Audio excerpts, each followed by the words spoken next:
So before the break, I asked you a question, which is very important, which is, what happens in a conversation? Why does it go wrong so often? I don't know if you know this, but in terms of the research, there's a lot of academics interest in conversations now, especially for linguistics and semiotics, which is the signal system, which it's a long story. So there's a lot of research on conversations, and do you know what? Most people say, when they have a conversation, how often do you think that their message is both received and understood as intended? What do you think the average person thinks a conversation like that is like? Give me a number. 2% of the time? 5% of the time? Well, it's a little higher than 2 or 5. You guys are kind of a little dramatic. It's actually closer to 40%. But think about this, right? The average person feels like they are misunderstood or the message is unheard more often than not. And despite this massive handicap, conversations still happen every day. And overall, there's fruitful relationships that come out of it. But if you think about this, if 60% of the time people feel misunderstood, misheard, and their message completely ignored to some degree, does it begin to explain a little bit why there's so much drama in the world? Right?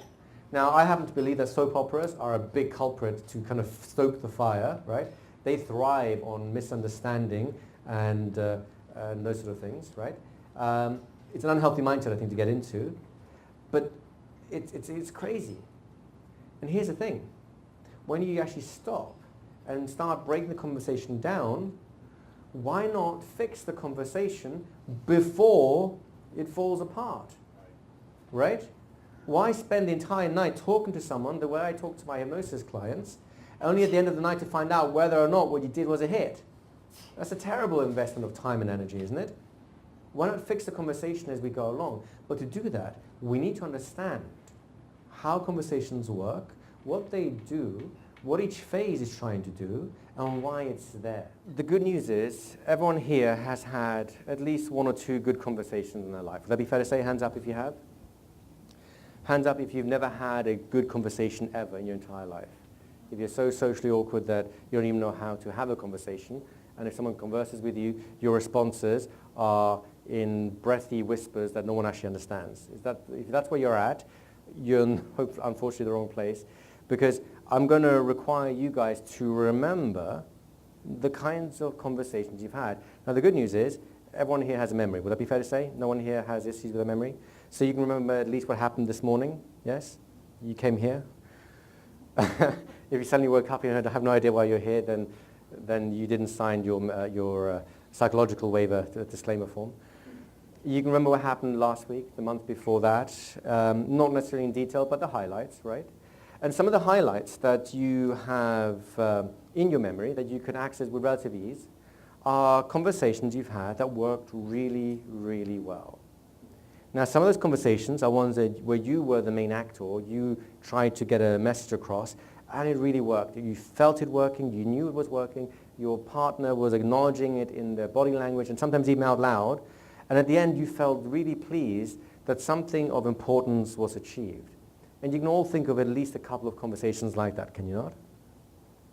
And there are other kinds of conversations which were equally powerful, only this time you were the receiving end of the conversation. In other words, someone else was hitting all the right notes inside you, and you could feel those right notes being touched upon, and you could feel how important that conversation was for you, right?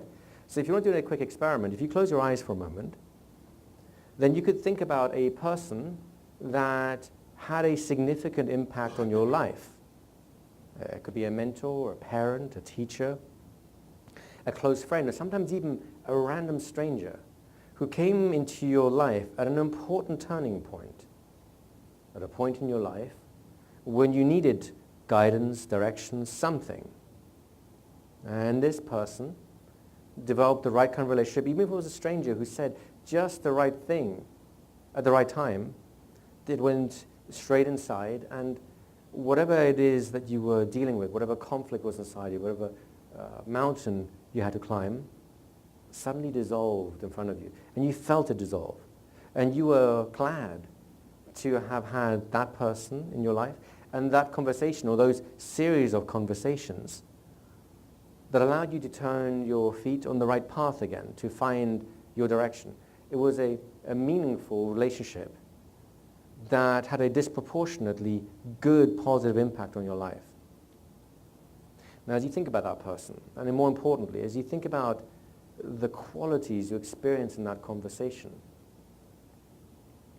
you may not necessarily be able to identify exactly what they did right in the conversation. Some of those things were conscious enough that you could identify them, but many things were so unconscious you don't know what they were except that you felt them working. It's kind of like a little music from the past. So as you think about that conversation and the way that it impacted upon you, when you had that moment where your emotions kicked in and you felt the truth of what they're saying or the sense of what they're saying, you felt your own obstacles, your hurdles dissolving, that's probably a point in time when you knew you were glad that person was in your life. And the reason I'm asking you to really think about that particular conversation right now is because that's the gold standard that you'll be aspiring to over the next 5 days. Our job together will be to create those kinds of conversations over and over and over again. So whenever you need to have that kind of conversation with someone, you can have it. And of course, whenever that kind of conversation is too much, you know that it's not the right time and you can back off from it. So maybe you can even imagine, if you would, 5 years, 10 years down the line, when all these ideas that you're about to experience have become second nature to you, when you can have that kind of deep and meaningful conversation that your mentor, your parent, your teacher, your guide had with you at just the right point in your life, when you can have those conversations at will with anyone, whether it's a stranger or a close friend, then just think about what kind of a force for good you can be in the world, how you can transform your community, your clients, what kind of person that would make you. And the big question I want to ask you is that the kind of person you want to be? Is that the kind of skill you want to have? Now, the interesting thing is, if you can think of the kinds of situations we've just been talking about, if you can feel the kinds of emotions you went through when remembering how that person impacted on you, then you have all the raw materials you need to succeed at this.